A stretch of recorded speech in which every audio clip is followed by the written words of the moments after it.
What is up, guys? It is your boy Instinct, and welcome to another video here on the channel. I know it's been a little while since I've been here, probably like 2-3-ish weeks, which was when we streamed Lego Marvel Superheroes, I think. I think that was the last time I'd been here. But today, as you can see, we're back on Rivals. I know it's been a while since you guys have seen Rivals. But I thought I'd come in here on a Monday, where we usually are supposed to do streams on multiplayer-esque type of games, and give you guys a video, another lore video, since I haven't done one of these in a while. Because if you remember last time, we did Adam Warlock's first lore here, the Golden Sail. He unfortunately does not have his next one open, so that means for now, until he gets his next one open, we're going to move on to Black Panther, who has 2 lore open right now. He has 2 here, the Silence Among the Stars and the Blood of Kings. So we're going to do Silence Among the Stars today, and that will be what we go with here and add to our little lore collection. If you heard me burp, I apologize. So I'm going to read this. I will probably end up taking drink breaks because it's going to be a lot, I'm sure. So here we go. While he gazed out over the landscape of the intergalactic empire of Wakanda's throne world, King T'Challa paused for a moment to marvel at what his people had built.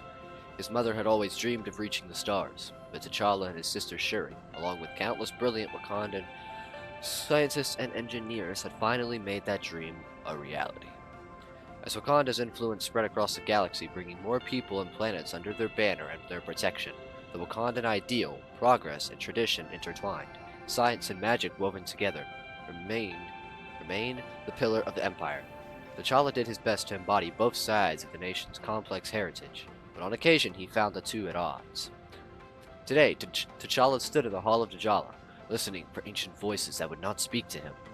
The Orisha, the pantheon of gods worshipped by the people of Wakanda, apologize if I got that wrong, had fallen unusually silent, causing great concern. Even the Bast, the goddess who had chosen T'Challa as her avatar, the Black Panther, seemed to be absent from the sacred place. Perhaps T'Challa thought it simply had nothing to say, but the king of Wakanda found that hard to believe. After all, Wakanda was at war. Another king, Victor Von Doom of Latveria, had tampered with the fabric of space and time, unleashing a chronal cascade across countless dimensions. Even T'Challa's empire, which had been a safe haven for so long, wasn't immune to its effects. And now he had learned that there were 2 Dooms from 2 different timelines vying for control. Both had tried to enlist T'Challa in their battles, suggesting that Wakanda and Latveria were more alike than different. T'Challa respectfully disagreed. The king of Wakanda knew better than to trust either Doom, but he also knew the time would come where he would have to choose a side, not only to protect his empire, but all of existence as well. Wakanda could not remain neutral for much longer when so much was at stake. T'Challa had so many questions, all of which the gods and goddesses of Orisha refused to answer. All of them, save for one. Not long ago, while praying to Bast for guidance and wisdom, T'Challa's humble pleas were instead answered by a goddess long banished from Wakanda, Bast's sister, Killaluna? Apologize if I get this wrong. The Betrayer.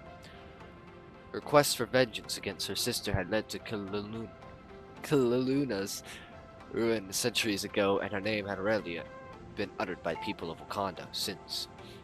Now, she had chosen to come forth and speak with T'Challa in Bast's absence, warning him of a darkness to come, a darkness that she had claimed had already tainted the Orisha.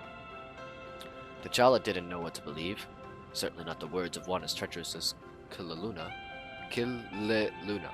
He dared not risk allying himself with Bast's deceitful sister, and feared that the Orisha might rain their judgment down upon the entire empire for his disloyalty. But yet, something in the betrayer's words rang true. The Orisha's silence had given T'Challa cause for concern, and now Killaluna had sowed the seeds of doubt. It was taking all of T'Challa's willpower not to let those seeds grow wild. But the reason for Orisha's absence would have to remain a mystery for a while longer. The king of Wakanda had more urgent matters to attend to. He had been summoned by his sister Shuri to discuss some recent developments regarding the restoration of the time stream. One crisis at a time, thought T'Challa, as he took a deep breath and entered the lab. "Welcome, brother," Shuri said as T'Challa stepped into the room. All of the scientists inside, Shuri included, crossed their arms and an X across their chest as a salute to their monarch. "Sister," T'Challa responded with a smile and a salute of his own. The two had not agreed on much these past weeks since the time stream began to deteriorate, but he still had a deep love for his sister and an even deeper respect for her work. "Were you off brooding in the Hall of T'Challa again?" Shuri asked. "Not brooding," T'Challa said. "Waiting for guidance." "Your people are waiting for you to guide them," Shuri responded. "And I think I can help. I've been gathering data about the time stream entanglement. Data does not always tell the whole story, sister," T'Challa said. As he spoke, he was fully aware of the irony of his statement. He was currently withholding critical data about Killaluna and her claims that the Orisha had fallen into some dark corruption. Yet, he decided to keep that information under wraps for the time being, at least until he knew for sure. He did not wish to distract his sister from her efforts, nor to bring the fury of Bast down upon him. "This data tells us enough," Shuri continued, fully aware that her older brother was holding something back, but she didn't have time to coax secrets out of him. There was science to be done. "I've been consulting with Reed Richards and Tony Stark from the other Chronoverse on their plans for a time stream reintegration device," Shuri continued, "and I think we are close to a breakthrough. With their brilliant mind at their disposal, I would expect no less," T'Challa responded proudly, placing a hand gently upon his sister's shoulder. But he could sense an unusual tension in her body. He knew she was about to ask him for something, and that it was something she already knew her brother would not like. "Reed and Tony have a theory," Shuri began slowly, each word carefully calculated. "A theory that I believe has some merit. Say what you need, sister," T'Challa urged. Chronovium," Shuri said quietly, knowing her brother might disapprove. More specifically, chronovibranium. Chronovium was a crystal that had begun to manifest after the time stream entanglement rippled across realities. According to the research of Wakanda's scientists, unique variations of chronovium seemed to be forming in locations of great power. In Wakanda, the crystals were infused with more than just chronal energy. They also contained power drawn directly from the vibranium star at the heart of their empire. "Richards and Stark have their own supplies," T'Challa said dismissively. "Those will have to suffice." "I am telling you now, brother, they will not," Shuri responded pointedly, beginning to lose her patience. The fate of multiple universes hinged on her collaboration with Earth's heroes. This was no time for her big brother to be his usual stubborn self. "This is not just an excuse for Stark to get his hands on Wakanda's toys," Shuri continued. "I have run the numbers independently. The TRD can restore our dimension to its proper state, but it needs a power source greater than what the standard chronovium can supply."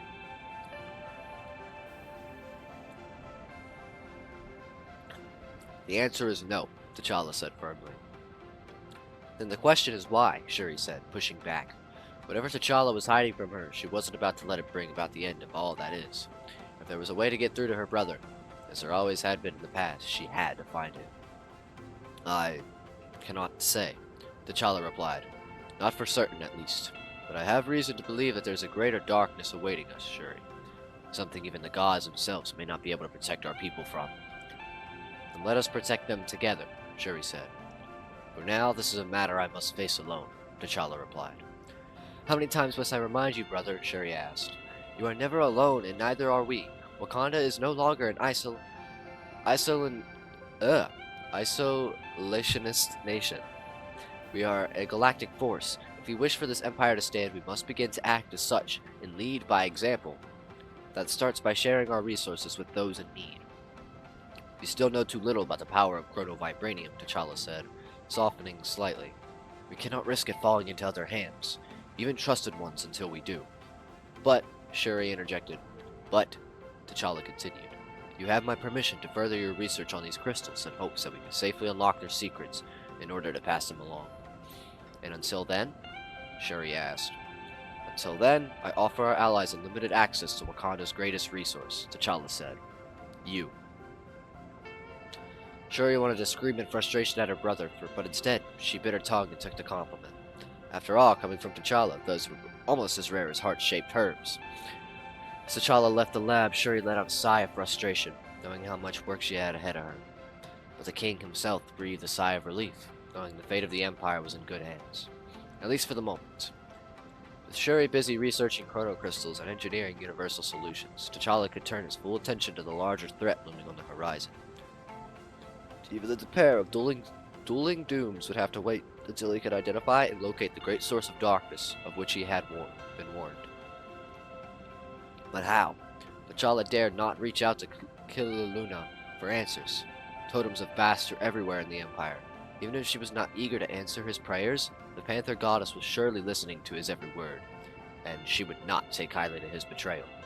Wakanda needed the Black Panther now more than ever, so T'Challa could not risk being stripped of his mantle or the power that came with it. The king walked with purpose across the center of his city, burning T'Challa, back toward the Hall of T'Challa.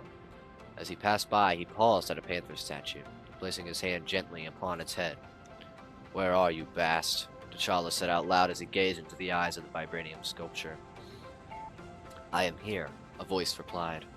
The statue began to glow with the purple energy of T'Challa, the Wakandan spirit plane. T'Challa instantly knew that it was Bast speaking to him. There was a tone in her voice that he had never heard before, something sinister. "I have been waiting for you, my champion. The shadows." "I am at your service," T'Challa said, knowing deep within that his words were not fully true.